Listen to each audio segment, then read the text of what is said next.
BPL শেষ হলেই টি-20 বিশ্বকাপের প্রস্তুতি নেবে বাংলাদেশ জাতীয় ক্রিকেট দল। এই মুহূর্তে দারুণ ছন্দে থাকা রিপন মণ্ডল যেন জাতীয় দলের দরজা দেখতে পাচ্ছেন। চাপের মুহূর্তে কিভাবে মাথা ঠান্ডা রাখতে হয় সেটা এরই মধ্যে দেখিয়ে দিয়েছেন তিনি। ডেথ ওভার বা সুপার ওভার নিখুঁত বোলিংয়ে প্রতিপক্ষকে চেপে ধরছেন বাংলাদেশের তরুণ পেসার। এমন পারফরমেন্সের পর বিশ্বকাপ দলে কি সুযোগ মিলবে রিপনের? বিস্তারিত জানাচ্ছেন বদিউজ্জামান মিলন।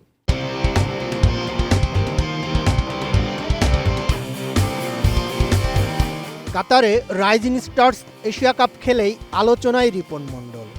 বাংলাদেশ এ দলের হয়ে সেই টুর্নামেন্টে 11 উইকেট নিয়ে সর্বোচ্চ উইকেট শিকারী ছিলেন। তার বোলিং ইকোনমি রেট ছিল 6.75।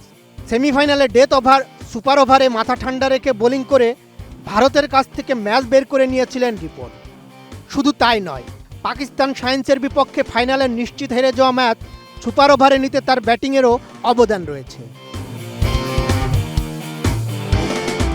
ইয়র্কারের পাশাপাশি নিখুঁত লাইন লেংথে বোলিং করতে পারেন বলে অধিনায়কদের ভরসা হয়ে উঠেছেন রিপন মণ্ডল।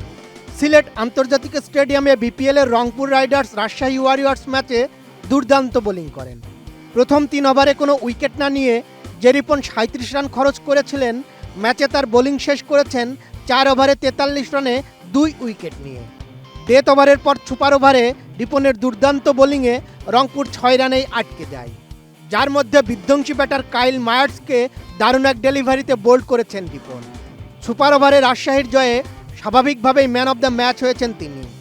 সব মিলিয়ে চলতি বিপিএলে এরই মধ্যে 2 বার ম্যাচ সেরা হয়েছেন। বিজলি কেবলসের স্কিন কোটেড ইনসুলেশন আগুন প্রতিরোধী। বিজলি কেবলস, নিরাপদ আজীবন। 23 জানুয়ারি বিপিএল শেষেই বাংলাদেশের আন্তর্জাতিক ক্রিকেটে ব্যস্ততা শুরু হবে টি-20 বিশ্বকাপ নিয়ে। বিশ্বকাপ দলে কি সুযোগ মিলবে রিপনের?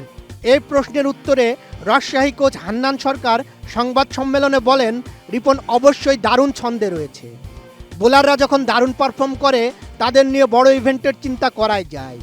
নির্বাচকেরা হয়তো চিন্তা করছেন, তবে কাকে বাদ দিয়ে নেওয়া হবে সেটাও ভাবতে হবে। এটাকে মধুর সমস্যাও বলতে পারেন। আন্তর্জাতিক ক্রিকেটে এরই মধ্যে 3 ম্যাচ খেলেছেন রিপন। 2023 সালের হাংজো এশিয়ান গেমসে টি-20তে সেই 3 ম্যাচ খেলেন।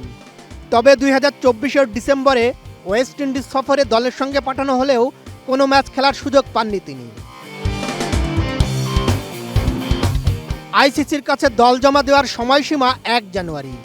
সেই সময়সীমা পেরিয়ে গেলেও বিসিবি এখনও বিশ্বকাপের দল ঘোষণা করেনি। এবার বিশ্বকাপ দিয়ে জাতীয় দলে রিপন সুযোগ করে নিতে পারেন কিনা সেটা হয়তো সময়ই বলে দেবে।